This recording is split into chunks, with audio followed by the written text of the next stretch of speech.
So welcome to our digital coffee break this Thursday. With consumers forcibly kept away from physical retail and having to seek their shopping kicks online, the trend for selling via live streaming, so essentially a format rooted in the thrill of interactive digital connections. So I heard it's pretty big in China. That's definitely something that coronavirus has helped accelerate, especially considering that 80% of audiences would now much rather watch a live video rather than read a blog. So it definitely makes us think as brands in terms of how we do want to interact with our audiences. So today we'll be sharing some industry insights about this trend to also hopefully get you inspired with this format. So as a quick intro for those of you who don't know me, my name is Caroline. I'm Sales Enablement Manager here at Make Me Reach. We're already on episode 3 of our daily digital coffee sessions. So thanks again for joining. This will last roughly 10-15 minutes. So, yep, let's go. Okay, so before even thinking of starting a live streaming project, we should really think about, okay, we can do a digital event, but that doesn't mean you have to. You absolutely have to. There are several dimensions to take into account before making a live streaming plan. So the first thing to think about is, does the content best suit this format? The second thing to think about will be to also be wary of live stream overloads. I'm sure most of you have had a look on Instagram in the recent days, for example. A lot of brands, a lot of artists are having live streaming sessions. So make sure that it is super targeted. It has a goal and you're not doing it at the same time as everyone else. And the third element to take into consideration is to compare live streaming with other marketing channels, which I'm sure most of you already have. So I'm thinking of, for example, website, email, blog, social, for example. So after rethinking your strategy, if live streaming is the best way for your business to stay connected to your consumers, then you should definitely go for it. Make a dedicated plan for it, especially for the short term. So how do you get your live streaming right? It's definitely not easy for brands to replicate the same customer experiences from offline to online, but brands that do get it right can attract big audiences, generate interest, and of course, increase brand visibility. So to achieve that, there are also different elements to take into consideration. There are different things to put in place beforehand, especially when it comes to accessibility, when it comes to attendance monitoring.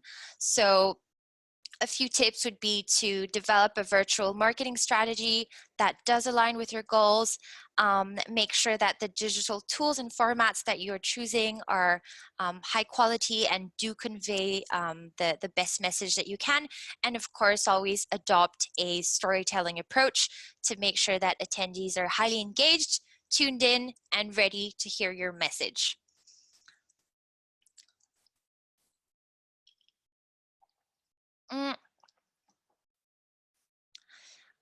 So here's actually an example from Monkey. So if some of you know this brand, it's part of the H&M group. And they've actually become the first major Western fast fashion retailer to adopt live stream selling. So what is live stream selling?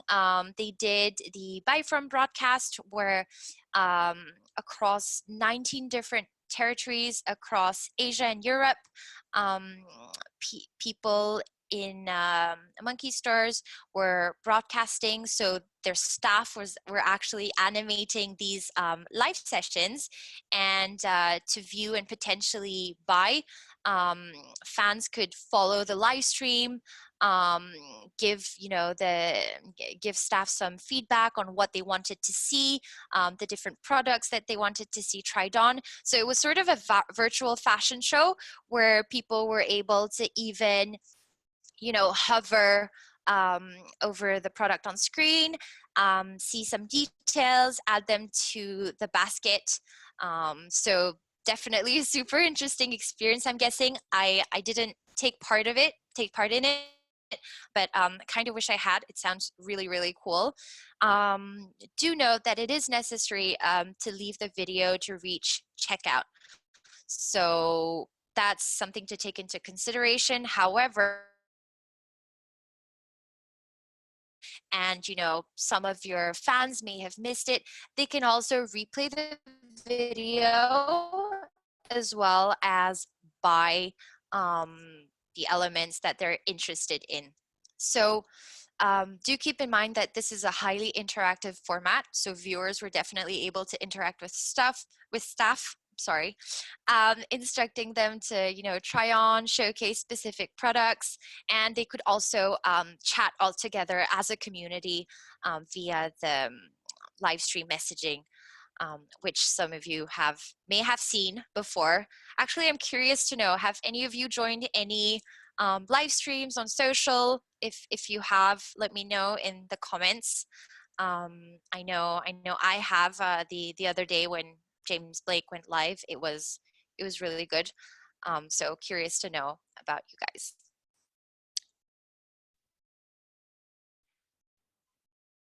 Yes, it was a concert as well. Absolutely. So, the question is, seeing as all of this information is coming in at a time where instead of being, just planning and deploying strategies, we're very much making short-term modifications to our digital strategies. So the question is it a long-run strategy? So, it may be a good idea. It may be a good choice to extend this strategy in the long run. Some data that we do have is a survey that the agency Dentsu ran with their clients in China over the past week.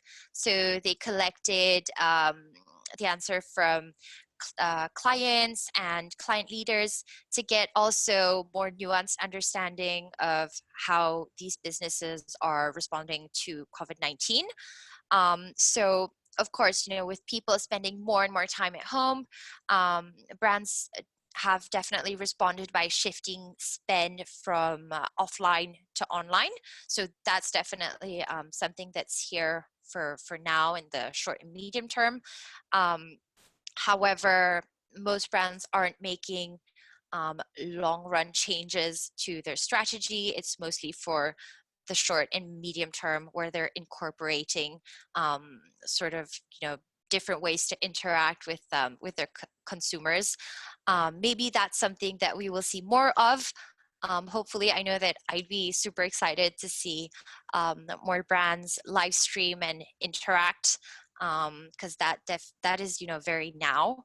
So maybe, hopefully, we'll see. Um, so I definitely hope that this was interesting to you guys. Thanks again for joining me for our coffee break today. I'm happy to talk about it with you guys over email, over phone, over LinkedIn. I'm guessing most of you are also confined at home. So yeah. Oh, by the way, tomorrow our episode will be about app installs and how to make the most of this format, especially as app consumers nowadays are spending more and more time there, because that's what confinement looks like. So definitely tune in. Let me know in the comments what you thought of this episode, and yeah, have a great afternoon. Oh, last surprise, this is the other side of my coffee cup. Thanks again. goodbye. Have a great afternoon and speak to you soon.